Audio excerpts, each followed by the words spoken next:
Zahara, the girl who defied kings. In the peaceful village of Dumari, life followed the rhythm of the sun and seasons.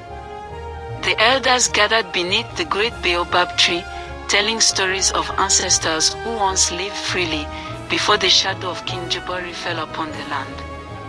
The king's warriors arrived every season, their spears gleaming, their demands heavier than the last. They took the finest grain, the strongest cattle, and the ablest men, forcing them into labor camps. The villagers lived in silent suffering, their backs bent under the weight of oppression. But in the midst of submission, a girl named Zahara was born. She was small but fierce, with fire in her eyes and a spirit too wild to be tamed.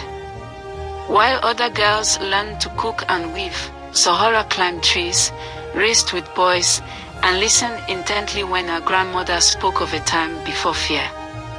"You must learn to obey," the village elders scolded. But her grandmother, old and wise, whispered, "Obedience to evil is a sin, child." Zahara listened, not to fear, but to the truth. As the years passed, Dumari's suffering deepened. The warriors grew crueler, taking more than ever before. One season, they seized half the village's grain and doubled the taxes. "We will starve," the villagers whispered. "The king's power is absolute," the elders sighed. But Zahara refused to believe that. By the time she turned 16, she had seen too many families torn apart. Fathers and sons were taken and never returned. Mothers wept silently at night. Hunger turned once lively children into hollow-eyed shadows. One evening, Zahara gathered the young people of the village. "The king controls us because we let him," she said. "What if we refuse?" Murmurs spread through the group. The idea was dangerous, but something in Zahara's voice made them listen. Their first act of defiance was small. They hid sacks of grain in a cave beyond the river, out of reach of the king's men. The warriors came demanding food, but the villagers stood their ground.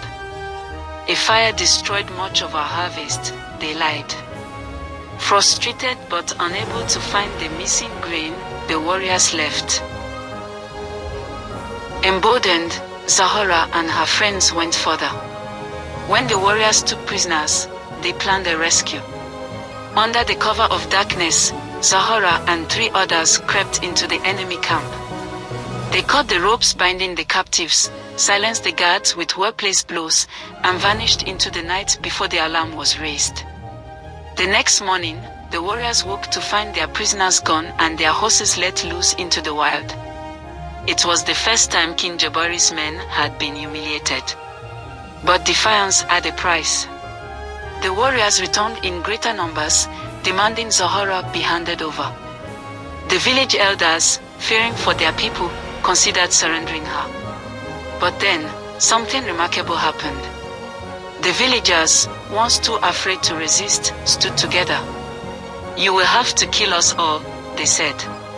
The warriors, unprepared for such unity, hesitated. Zahara knew that the next time, the king would send an army. They needed allies. With a small group, she traveled to nearby villages, urging them to rise. "What happened to Dumari will happen to you," she warned. Some were afraid, but others, tired of their own suffering, listened. Slowly, the rebellion grew. By the time King Jabari's army arrived, Zahara had transformed Dumari into a fortress. The riverbanks were lined with hidden traps. The forest held archers with poisoned arrows. When the warriors marched in, they walked straight into an ambush. One by one, they fell, not to an army, but to a village that refused to kneel. Enraged, King Jabari sent an even larger force, intent on crushing the rebellion. But Zahara had spent weeks uniting villages. When the king's army arrived, they found not one village, but 10 standing together. warriors hesitated. They were outnumbered, not by soldiers, but by ordinary people refusing to submit. Zahara stepped forward.